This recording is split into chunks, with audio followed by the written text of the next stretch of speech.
नमस्कार दोस्तों, हमारे YouTube चैनल में आपका स्वागत है। इस कहानी को अंत तक जरूर सुनिए क्योंकि यह कहानी आपकी ज़िंदगी को बदलने वाली है। एक गांव में किसान रहता था जिसका नाम मोहन था, जो हमेशा मस्त रहता था। उसके चेहरे पर कभी किसी बात की उदासी नहीं रहती और न ही वह कभी चिंतित दिखता। एक बार गांव में भयंकर तूफान आया। गांव के लोगों की सारी फसलें खराब हो गईं। गांव के सभी लोग बहुत चिंतित हो गए। सब अपनी फसलों को देखकर मायूस हो रहे थे। तब तक सबने देखा कि वह किसान अभी भी बहुत खुश था।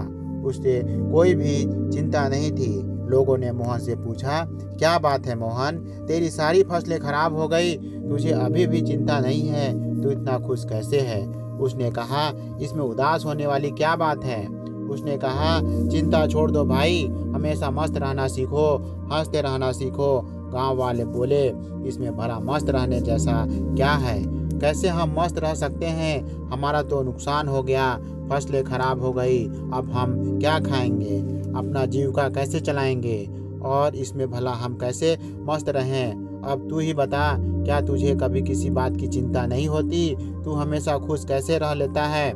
उसने कहा, अरे भाई, चिंता छोड़ो, मस्त रहना सीखो। उसने कहा, ठीक है, लेकिन मस्त रहने के पीछे वजह भी तो होनी चाहिए। हमें तो चिंताएं हो जाती हैं। उसने कहा, हर चीज़ की चिंता, जिम्मेदारियों की चिंता, हम बच्चे थोड़ी हैं कि हमेशा खुश रहें। 15 साल बाद उनको भी चिंताएं घेर लेती हैं। अब तो चिंता ही चिंता है। मेरे बच्चों की पढ़ाई की चिंता है, उसके कैरियर की चिंता है, उसके फ्यूचर की चिंता है। मुझे उन बच्चों का खाना पीना और बाकी सारी घरेलू चीज़ों की चिंता है।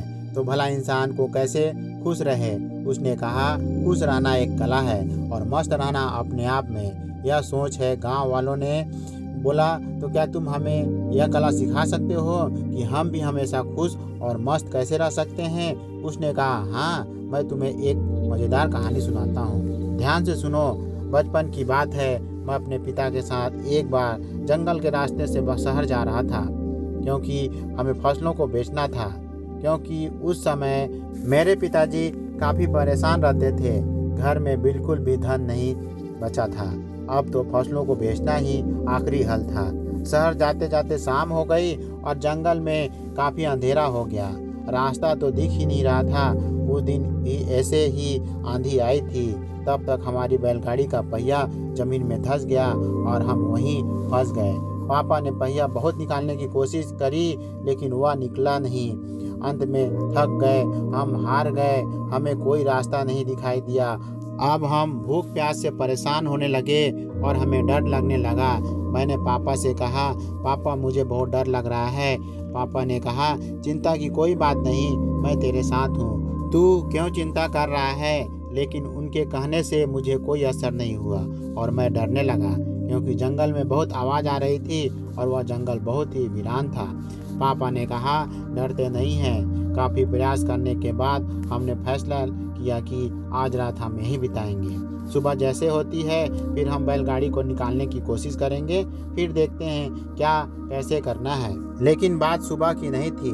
बात यह थी कि आखिर अब रात को खाएंगे क्या, क्योंकि हमारे पास जितना भोजन था हमने रास्ते में ख़त्म कर दिया था।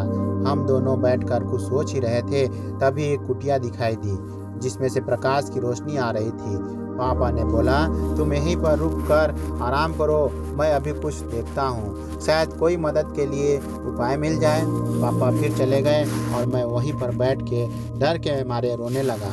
काफ़ी देर बाद पापा एक महात्मा के साथ आते हुए दिखाई देते हैं। वह महात्मा बड़े ही दिव्य दिखाई दे रहे थे। फिर हम तीनों ने मिलकर जोर लगाया और बैलगाड़ी का पहिया उस गड्ढे से बाहर निकल दिया और हमारी बैलगाड़ी बाहर निकल गई। पापा ने उस महात्मा का धन्यवाद किया। हम लोग आगे चल पड़े। उस महात्मा ने हमें खाने को भी दिया था। मैंने पापा के हाथ में एक कागज़ देखा। मैंने पूछा, वह क्या है? लेकिन पापा ने उसके बारे में कुछ नहीं बताया और हम आगे बढ़ चले। पापा ने बताया नहीं कि महात्मा ने हाथों में क्या दिया था। मैंने उनसे पूछा कि पापा, हाथ में क्या है? उन्होंने बोला, कुछ नहीं है, यह तेरे काम की चीज़ नहीं है। धीरे धीरे काफ़ी समय गुजर गया और हम निकल गए। काफ़ी वक्त गुजर जाने के बाद मैंने पापा से पूछा, उस पत्र में ऐसा क्या था कि जो आप मुझे बताए नहीं। तब पिताजी ने कहा, जब मैं इस दुनिया में नहीं रहूँगा तो मेरे मरने के बाद तुम उस पर्चे को खोलना, लेकिन एक बात और याद रखना, उस पर लिखी बातों को तुम जीवन भर याद रखना और कभी भी भूलना मत। उसने कहा, ठीक है पापा। अब काफ़ी समय गुजर गया। गांव के लोगों ने मोहन से पूछा, वह सब तो ठीक है, लेकिन हमें चिंता क्यों ना हो? हमें तो चिंता होगी ना, हमारी फसलें खराब हो गई। मोहन ने कहा, क्या तुम फसलों को ठीक कर सकते हो? उसने कहा, नहीं। मोहन ने पूछा, क्या तुम दिन को रात बना सकते हो? उसने कहा, नहीं। उसने पूछा, क्या तुम हवाओं को रोक सकते हो? उन्होंने कहा, नहीं। फिर उसने पूछा, क्या तुम बारिश करवा सकते हो? सब ने कहा, नहीं भाई नहीं, हम कुछ नहीं कर सकते, हम भगवान नहीं हैं। तो उसने कहा, जब तुम्हारे हाथ में कुछ है ही नहीं तो तुम भला चिंता करके क्या पाओगे? सारे किसान सोच में पड़ गए कि यार बात तो सही कह रहा है, इसमें भला ज़्यादा चिंता करके क्या होगा। तब मोहन ने कहा, जब हमारे हाथ में कुछ है ही नहीं तो फिर हम चिंता करके क्या करेंगे? इसलिए मस्त रहना सीखो और मस्त रहने की आदत डालो, तभी तुम्हारे जीवन में खुशियाँ आएंगी। तब सभी किसान ने कहा, लेकिन उस पत्र में ऐसा क्या लिखा था? क्या तुमने पिताजी के जाने के बाद उसे खोलकर नहीं देखा? उसने कहा, हाँ, पिताजी के मरने के बाद मैं बहुत अनाथ हो गया था, कुछ भी अच्छा नहीं चल रहा था, मुझे कोई रास्ता नहीं दिखाई दे रहा था कि अब मैं क्या करूं, क्योंकि उस टाइम मेरे पास कोई रोज़गार नहीं था और मुझे यह खेती का काम अच्छे से नहीं आता था। तभी मेरे दिमाग में आया कि उस पत्र को मैं खोलकर देखूं कि उसमें ऐसा क्या लिखा है। फिर मैंने जब उसे पत्र को खोला तो मेरी आंखें खुली की खुली रह गईं। सब ने पूछा, ऐसा क्या था उस पर्चे में, हमें भी बताओ। किसान ने कहा, उस पत्र में लिखा था कि यह वक्त भी गुजर जाएगा। मुझे इसका मतलब समझ में नहीं आया और मैं उसका मतलब जानने के लिए मैं उस महात्मा के पास गया कि महात्मा ने बताया यह समय भी गुजर जाएगा। मैंने कहा, यह तो ठीक है, आप तो वही बता रहे हैं जो इस पर्चे पर लिखा है, लेकिन इसका मतलब क्या है? महात्मा ने फिर कहा, यह समय गुजर जाएगा। अब मुझे गुस्सा आया। मैंने फिर से पूछा, यह क्या मजाक है? मैं इसका मतलब पूछ रहा हूँ और आप इस पर लिखी बातों को बार बार मुझे सुना रहे हैं। तब महात्मा ने कहा, तुम अभी परेशान हो, उदास हो, तुम्हें अभी नहीं पता कि यह वक्त है और वक्त गुजर जाता है। यह हालात ऐसे ही नहीं रहेंगे, कुछ समय बाद सब ठीक हो जाएगा, सब कुछ बदल जाएगा और यह परेशानियां बदल जाएंगी। इसलिए इन बातों को याद रखो, यह वक्त गुजर जाएगा, वक्त कभी नहीं रुकता। अच्छा बुरा कैसा भी हो, वक्त गुजर जाता है। तुमको चिंता करने की आवश्यकता नहीं है, तुम बस खुद को देखो, अपने हाथ को देखो और बस मेहनत करते रहो। धीरे धीरे वक्त जैसा भी हो, समय बदल जाता है।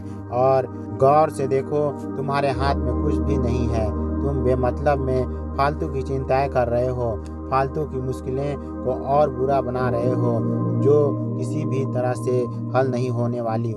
वक्त अपने आप गुजर जाता है, इसलिए जो तुम्हारे हाथ में है ही नहीं उससे भला चिंता करके क्या मिलने वाला है। इंसान को चाहिए कि वह सब्र रखे हर वक्त, हर परिस्थिति में, क्योंकि जिनके पास सब्र नहीं वह कभी भी चैन से जीवन जी नहीं सकता। चैन से जीवन जीने के लिए इंसान के अंदर सब्र का होना जरूरी है और सब्र तभी आता है जब इंसान इस बात को याद रखे कि वक्त गुजर जाएगा। तब से मेरी ज़िंदगी बदल गई और मैं इस बात को जीवन भर के लिए याद करके रख लिया।